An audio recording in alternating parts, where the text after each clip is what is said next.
Hello and welcome. Welcome to Wisdom Chats for the Curious. I'm Marian LaSalle, and my co-host today is Ricki McKenna. Hi, Hello. Ricki. Hi, Marion. How's it going? Oh, it's great. It's been a wonderful day. Glad I'm here. I know, right? I feel the same way. I woke up this morning and I thought, oh my gosh, we got so many great things going on. Tuesdays is a fantastic day for me, and which that's what it is. So Wisdom Chats for the Curious is on every Tuesday night at 7 p.m. Central Time. And we're usually chatting about something interesting. And tonight is no exception. Tonight I get to expose you all to Ricki McKenna McHealthy, and we're going to be talking about water, hydration. Hydration.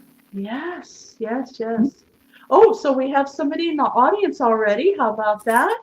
We have Mary Shinn. Hi, Hi, Mary. Mary. Hello and good evening, Mary says.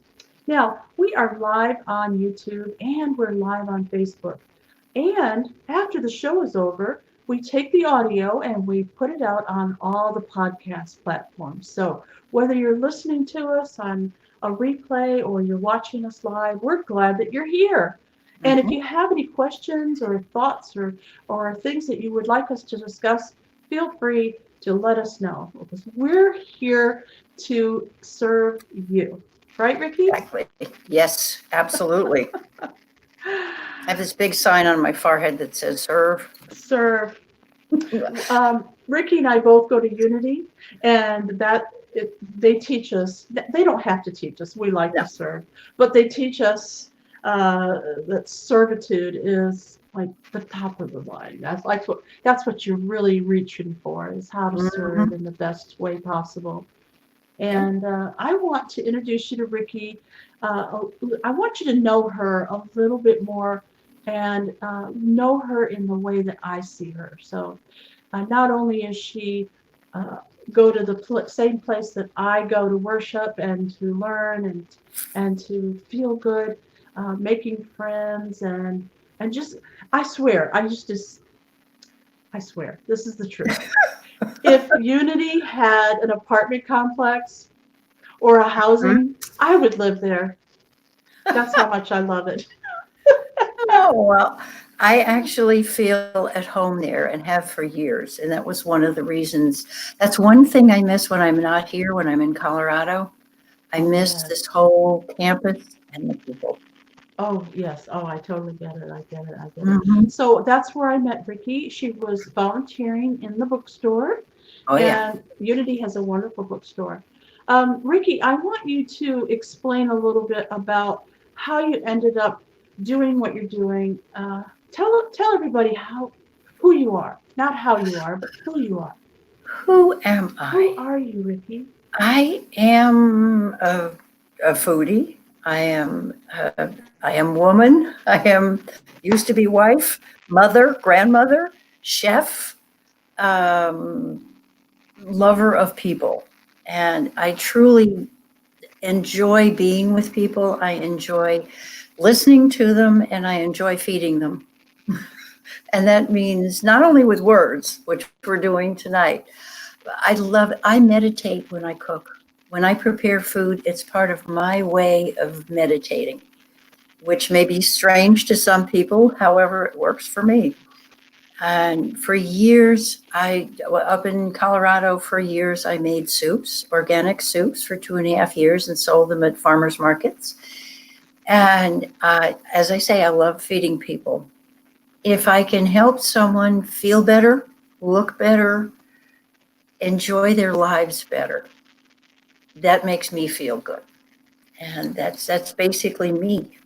I'm an outdoorsy person. I like the farmers markets because you're outside even when it rained.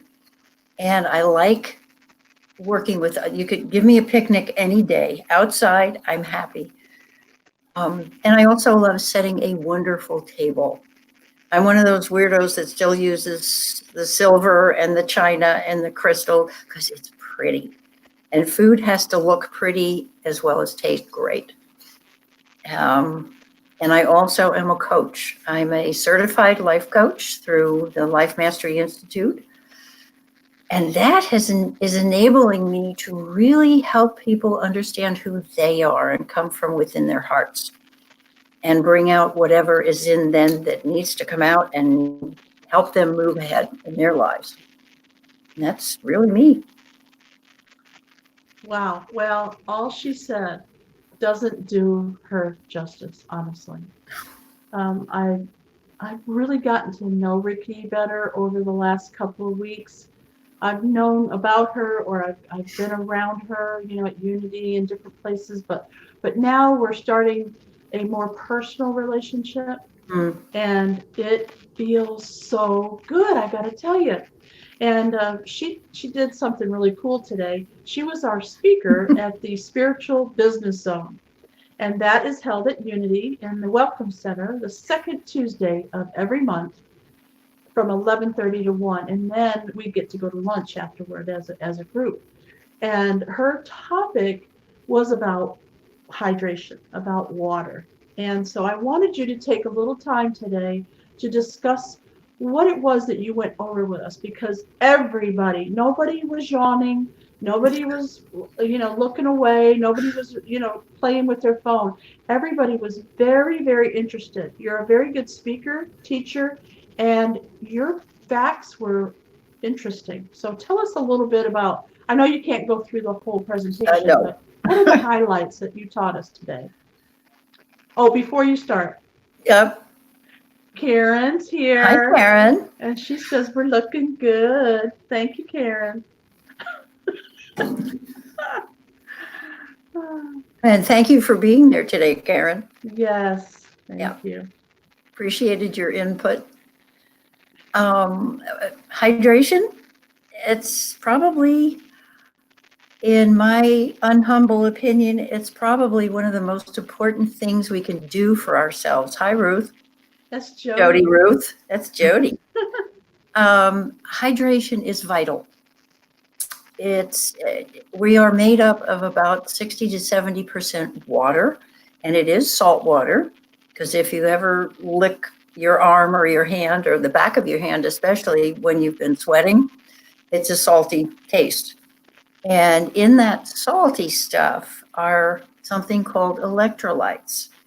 And those electrolytes are actually minerals that keep us going. We have to have them. If you've ever heard about, runners that do marathons, they're always hydrating. At every station, at every stop, there's always a bottle of water, or they take it with them, however they do it.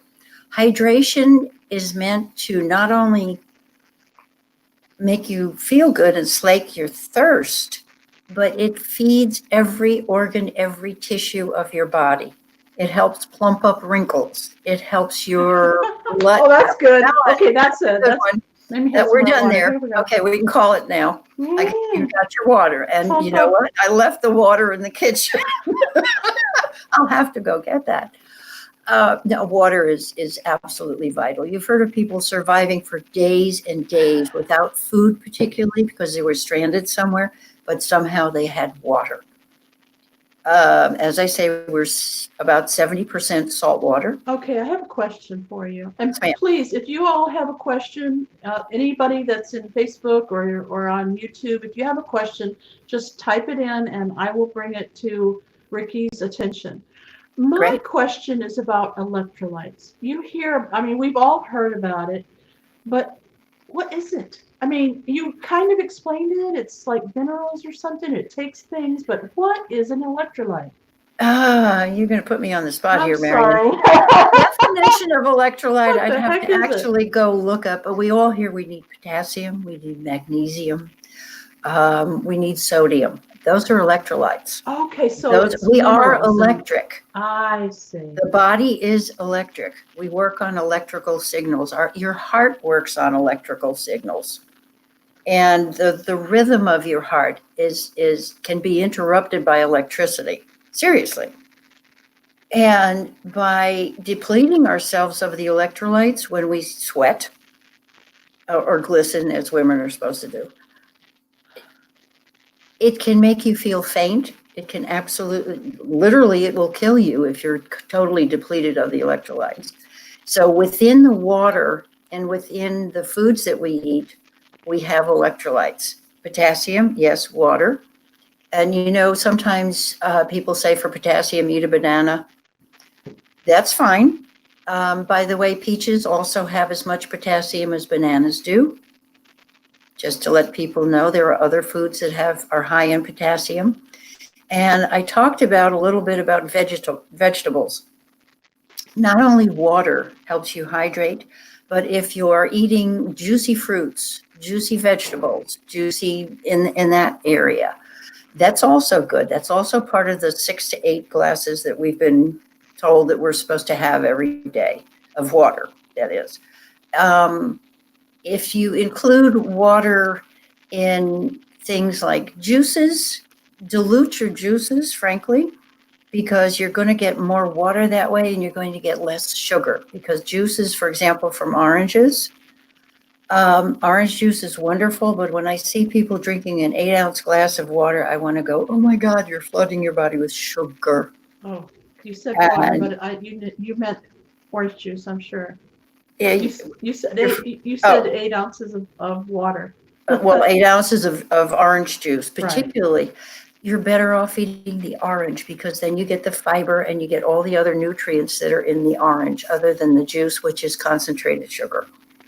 And if you want to dilute it with water, or actually I sometimes dilute with club soda as well and give it a little bubble.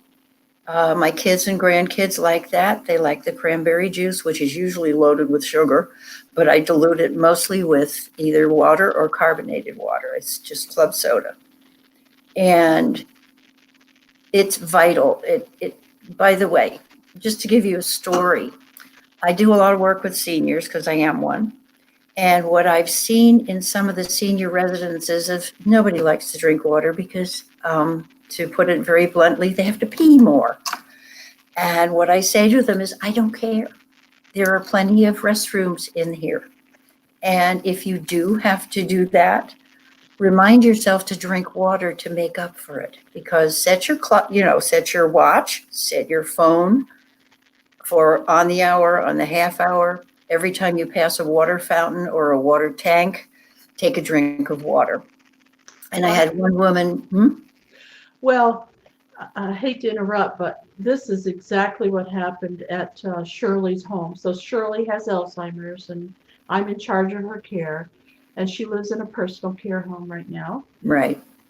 Unfortunately, I don't think that people with that kind of a brain problem knows that they're thirsty, or they forget what somebody has to feed them water. And apparently Yes. they weren't feeding this lady, that her roommate, with water because she ended up in the hospital with dehydration. So it just reminded me that, you know what, you've got to be an advocate for your seniors. You've got to be an advocate for those people who can't speak for themselves and make sure that they receive the water that they need. She was in the hospital for a week. Yes. Well, dehydration, if you realize that your body is 70% water and you're dehydrated, which means, just to give you an example, your blood cells. I wish I had the pictures now. Your blood cells, when they're nice and plump, they look rather like a rounded donut that doesn't have a hole, but it has a depression in the middle. They're supposed to look like that. When you're dehydrated, they look like raisins. Not good. There's a difference between a raisin and a grape. And a grape is a dehydrated, or a raisin is a dehydrated grape. So you can see what happens. So water is important, as I said, for plumping up the wrinkles.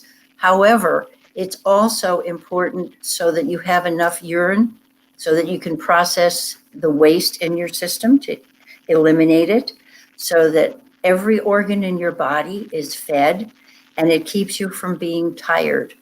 If you are fatigued, if you feel as though you're hungry, the first thing you need to do is drink a glass of water. It doesn't seem to make sense. Maybe it's not, something people would think of. Very often when we think we're hungry, we're actually thirsty. Our body's saying, give me more water. And by so doing, you can reduce the need for excess amounts of food. But it also is the best thing for your body because you're keeping your blood flow going. And what does your blood do? It carries all the nutrients that you eat to every part of your body. And it feeds you, literally. And also your brain, the squishy thing inside your head, it's supposed to be squishy. It's actually about 60% fat and about 70% water.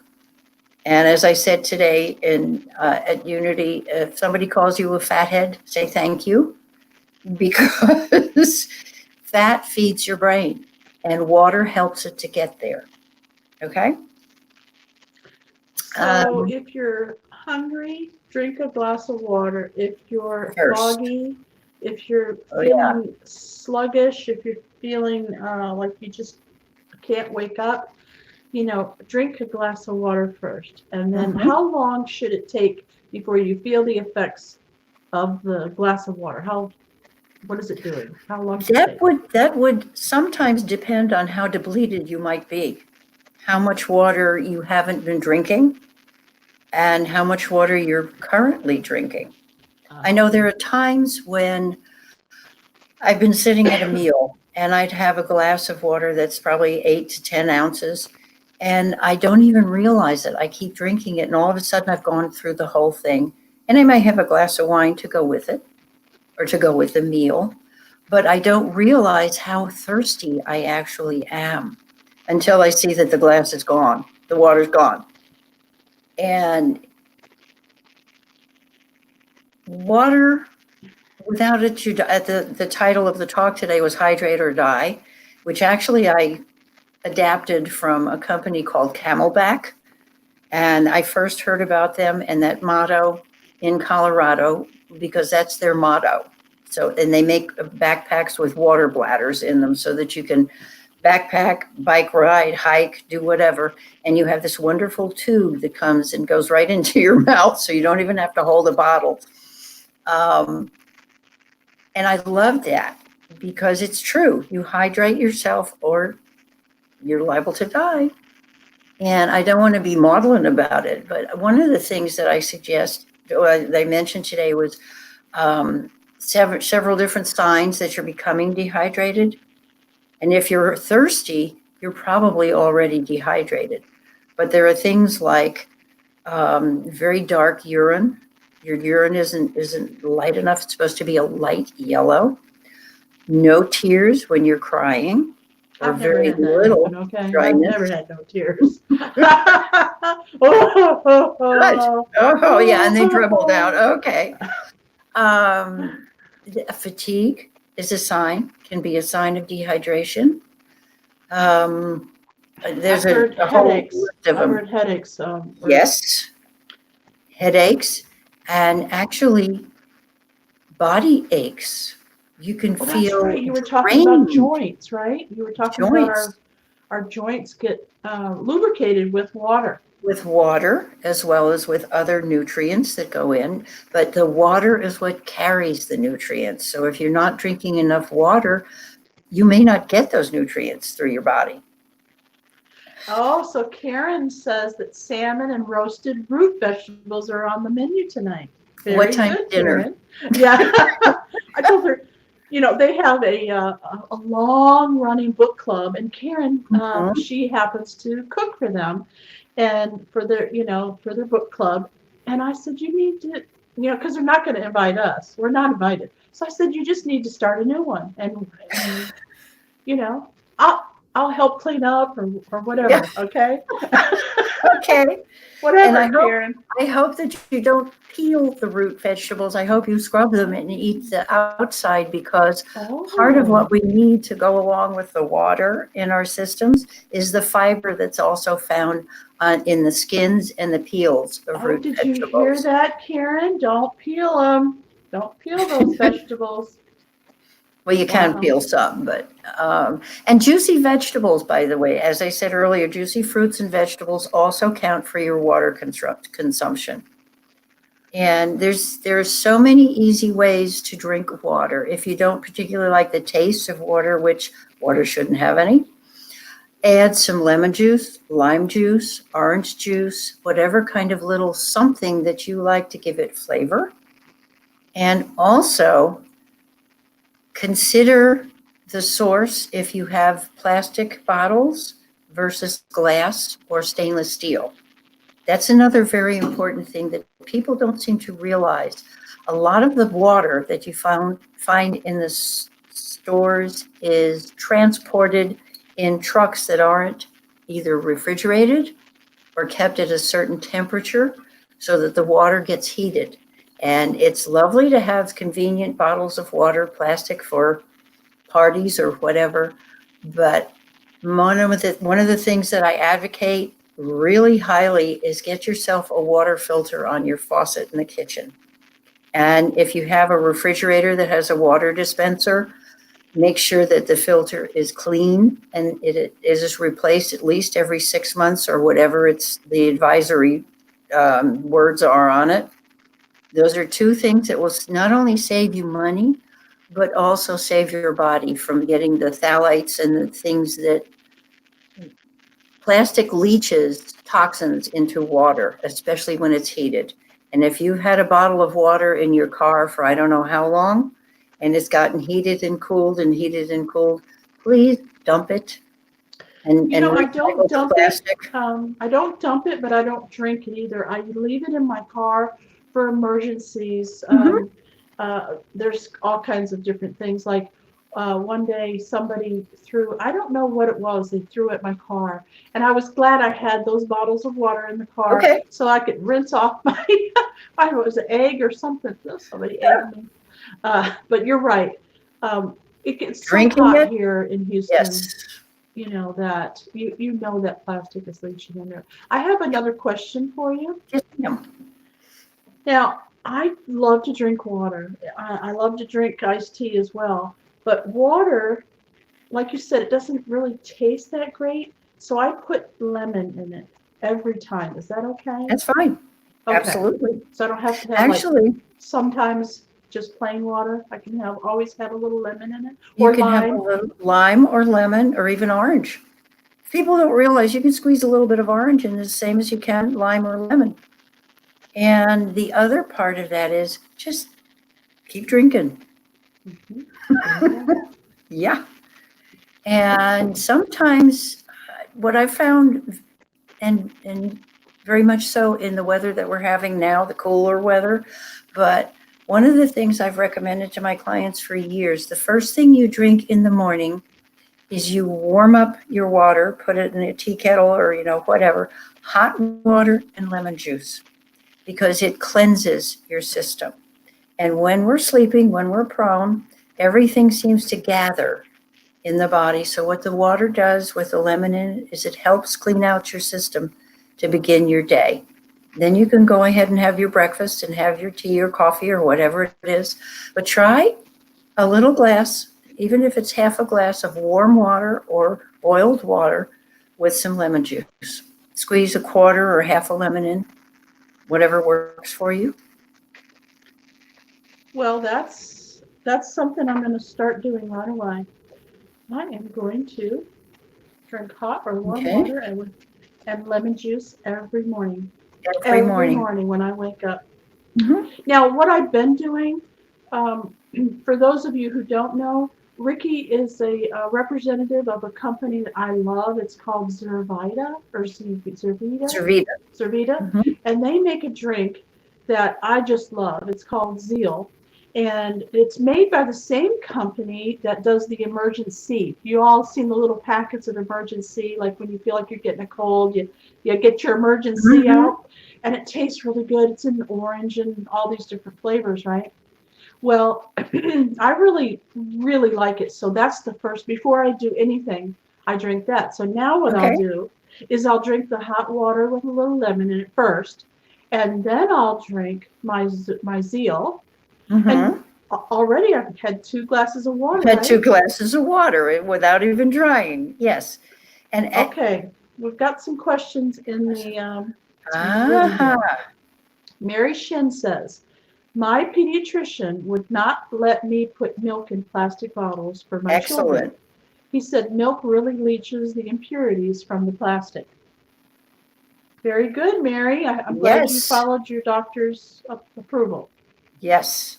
Okay. And I may be old-fashioned, but I used glass bottles when my kids were babies after I stopped nursing.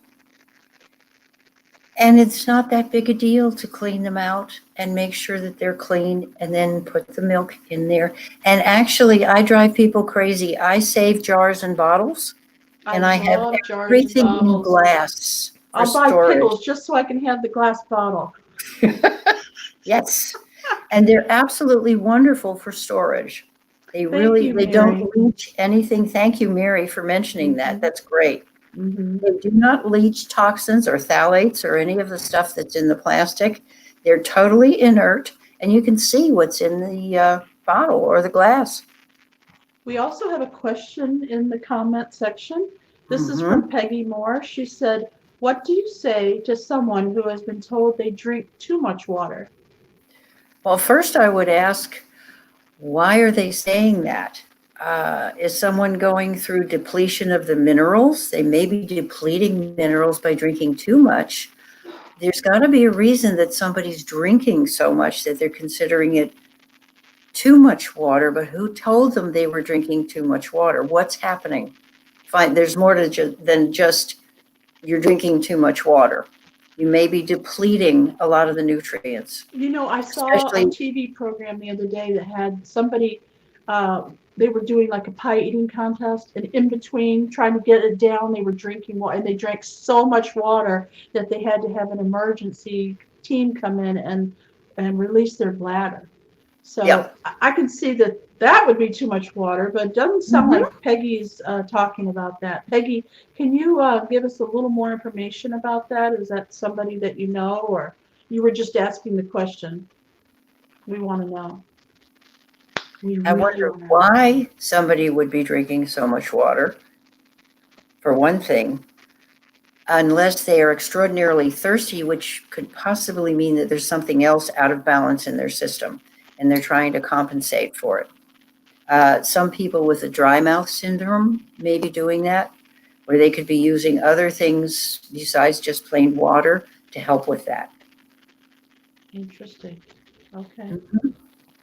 Yeah, I wonder what are the symptoms of having all this leached plastic in our system? Do you know anything about that? Some of it has to do with fatigue. And some of the chemicals can definitely affect the brain. There's something called insulin that your body makes to deal with the sugar and the glucose that you put in. And when toxins are in there, they can affect the insulin and the insulin uptake, and therefore the uptake of sugar into your body that actually feeds your brain. And it can cause, obviously, if it's not functioning properly, it can cause type 2 diabetes and what's called type 3 diabetes at this point in time.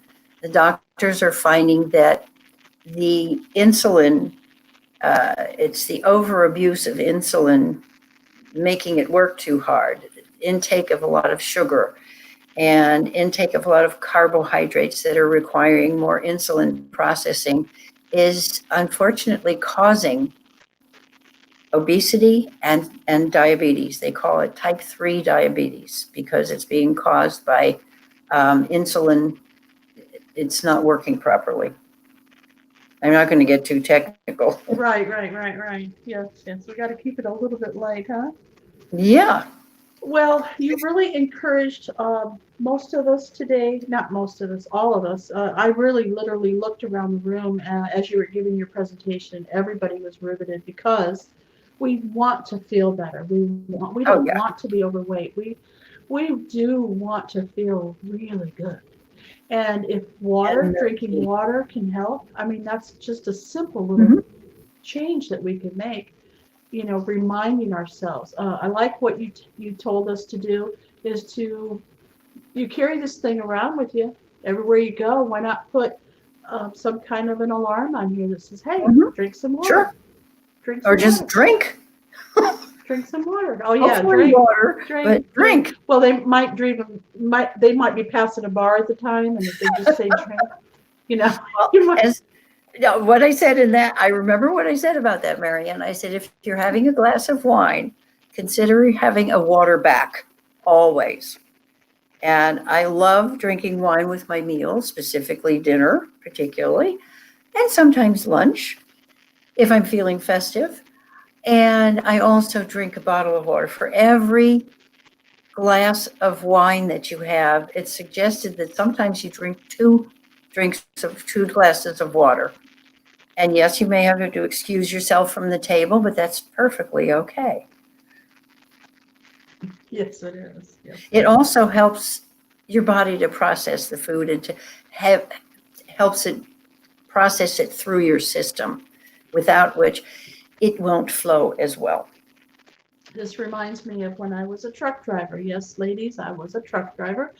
I drove over the road from North Carolina all the way to San Diego Oh my gosh. and back again. And I'm telling you, you do not want to have to go to the bathroom every 2 hours. Honestly, you do slow down on the water when you have to pee a lot on the road. It slows you down.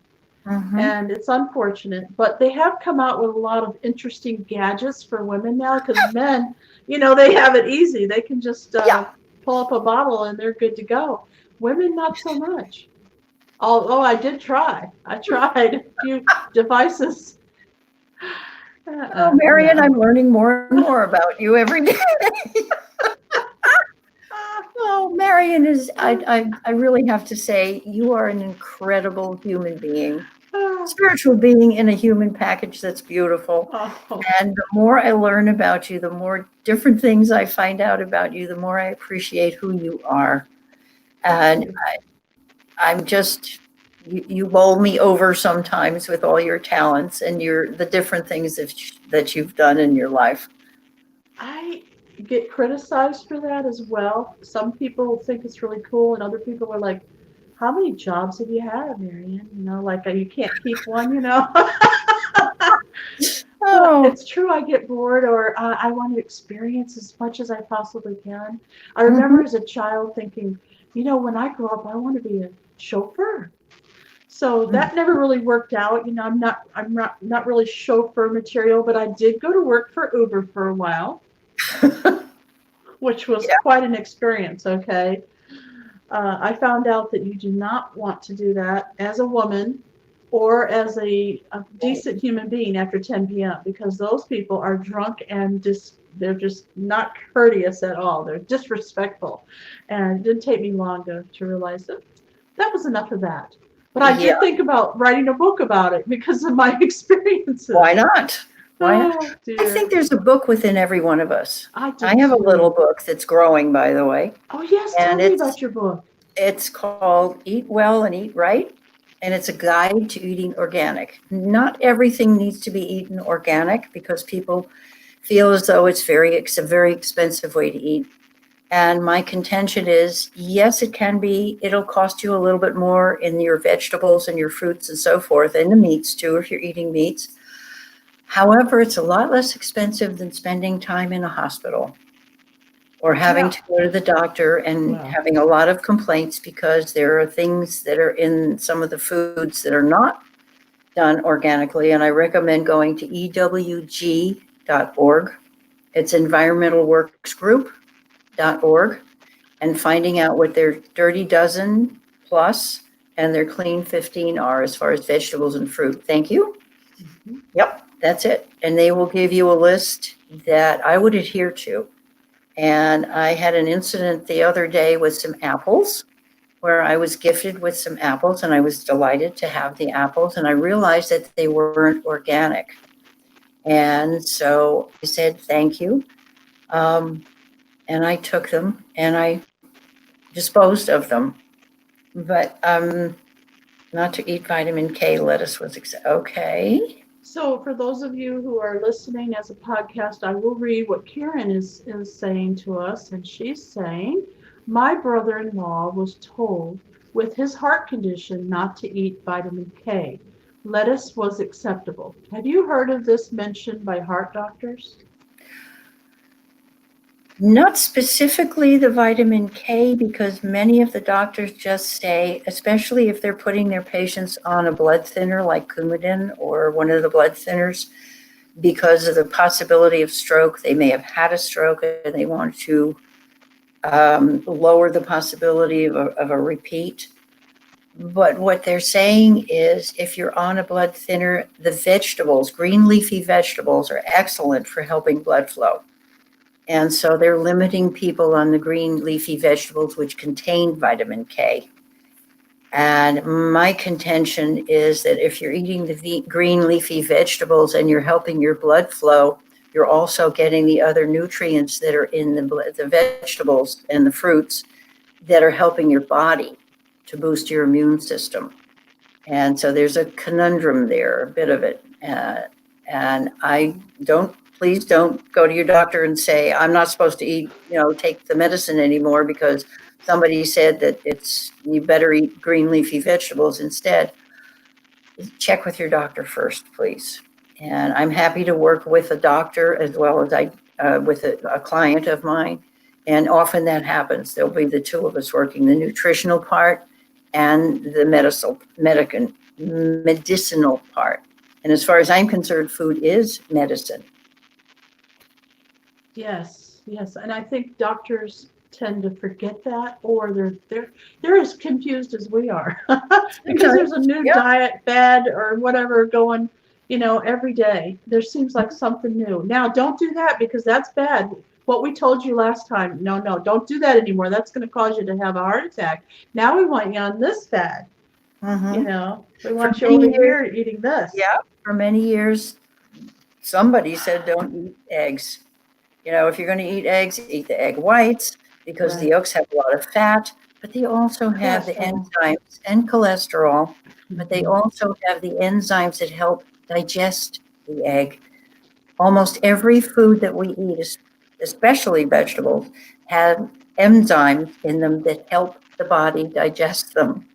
As I said today, God didn't make mistakes when he created or she created food. And my contention is what works for your body is what you need to eat. And therefore, I do some testing as far as that goes to see what your body can absorb and digest properly, because you are what you digest and absorb. Ricki, I have a question, and feel free to, redirect me if you need to. My question is more about the mental portion of eating right. So, a lot of us have been either misguided, misdirected, maybe even as far as abused. And a lot of people, because I watch a lot of shows on television like My 600-Pound Life on Lifetime. And most of the time it's mental. Like they are trying to ease the pain of whatever it is they went through. Can you help somebody with the mental portion of it besides the types of food that we're supposed to eat? Mm-hmm. I knew the answer was going to be yes. Well, in the coaching, when I work with people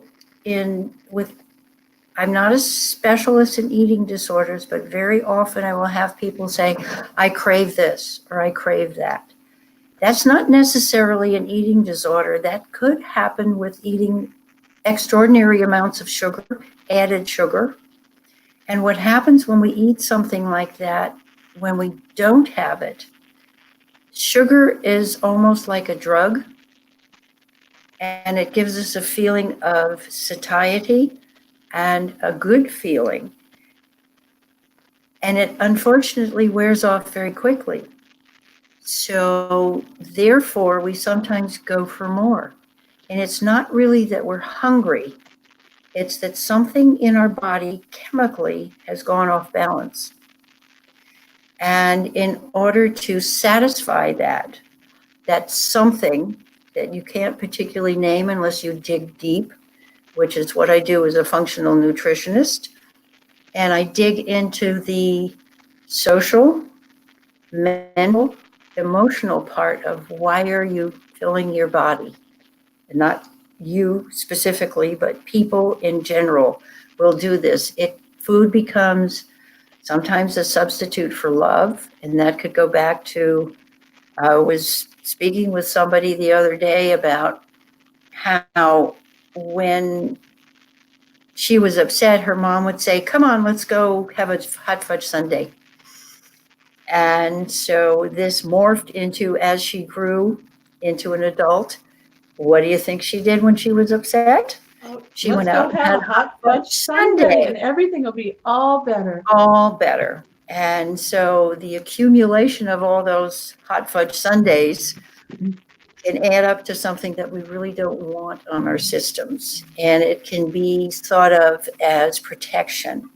And we put this wall around us with food, and we think we're doing ourselves a really good service when we're actually doing ourselves a disservice. Yes, we And are. my suggestion in many cases is that drink of water when you think you're hungry, take a glass of water, put lemon, lime, whatever you want into it, and enjoy that, and give your body the 30 minutes or 20 minutes for your vagus nerve, which goes from your head right to your gut, to let you know if you're really hungry or that this will satisfy whatever it is.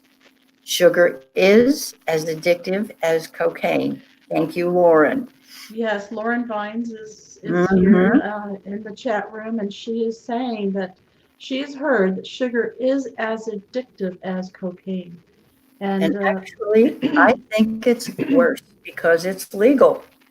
Well, I have heard, and I'm sure this is true, but you can tell me if I'm right or wrong. I've heard that the restaurants, especially the fast food restaurants, they hire scientists specifically to make it so that we crave this food. And it doesn't necessarily have to be the sugar, but the food in general. Mhm. Well, if you look at something like bread, let's look at the buns on the hamburgers or buns on anything, any kind of bread. Most breads contain sugar. It's a natural part of the grains. And in adding, when they're creating baked goods, what do we put into baked goods most of the time? There's always sugar somewhere in there. Sugar, yeah. And if you can, I cut things in half when it comes to things. I don't bake a lot, but some of the other things that I do, for example, cranberry sauce, which everybody loves. It's cranberries. It's yummy. It's sweet. It sweetens the meal. Most of the cranberry sauce packages call for a cup of sugar. I use half. Oh, good idea. And in order to cut back on those cravings, and the cravings are created chemically in your system. There was something on, I think it was NPR last week, about the poison squad. And that's supposedly people in the food industry who are making the food more addictive by putting sugar, and there are sugar in anything sweet. There are different ways to sweeten things other than with white sugar, which is refined, and it's not the best thing for us. Yes, it sure tastes good, and it makes other things, like donuts, but it's really very interesting. Once you start giving up sugar or using it less or eating less of it, your body starts to rebel. And I bet. may I can hear withdraw. my body rebelling already. Right. What do you mean I can't have sugar? You know what? We're going to have you back because we have one more question in the chat room. Oh, sure. And it's almost out of time. So let me get to this last question here and we'll have you back real soon. Okay? All right. So Karen says, what would you say to fast food places that have not gotten on the nutritional train? There are still ads on TV showing double meat with bacon. Is there a group going after these restaurants? Good question, Karen. I should hope there is a group, and I believe that Jeffrey Smith, I'm not sure if you're familiar with him. He has been after genetically modified food for years. And there's also EWG will probably give you some of the lists of things that are not great, that have too much sugar. And I think there are some groups out there. I'm not too familiar with them at this point. But I think we have enough knowledge and enough information that we've seen in newspapers, magazines, and publications and online talking about the evils of added sugar into the food. And the deception from some of the manufacturers touting things as natural. As I've said before, dirt's natural, but we don't always want to eat it. And so some of the natural, supposedly natural foods that are being offered as fast food, use your discernment. I mean, it's hard, it's difficult to get this across to kids and peer pressure and that kind of thing. But I think there are some organizations, I'd have to look more into that, Karen. And thank you for the question. It's a good one. Because I think as consumers, we have the options to choose where we're going to spend our money and what fast foods we might be choosing. And I see, yeah, do you want to read that? Yeah, so Karen says maybe we need to be the watch group here in Houston. And, you know, I love the fact that Dr. Oz is bringing a lot of truth to food. Yes. He is really doing a great job by exposing things that are, I think he's changing a lot of restaurants, especially the Thank fast goodness. food. Yes. Gosh, you know, we are so out of time. I am Oh, I'm sorry sorry. to cut you off. I want you to come back like right away. This has been the Wisdom Chats for the Curious. We're here every Tuesday night at 7 p.m. And if you want our guest to come back, which I know I do, please let us know. We are live in Facebook and we are live in on YouTube, in the Natural Curiosity. So all you have to do, if you want to see the replay, if you didn't catch it all or you want to hear it again, because there was some nuggets in there, just go over to YouTube under Natural Curiosity or Facebook. And you can also hear us next week. We'll have a replay on the podcast of your choice. All right. Great. Thank you, Ricki. It was a pleasure to have you. Thank you, Marian, and please keep drinking water. Oh, yes, I am. Okay. I drank all my water. Look at that. Oh, I got one I'm sip going left. for mine now. Good night, everybody. Good night. Thank you so much.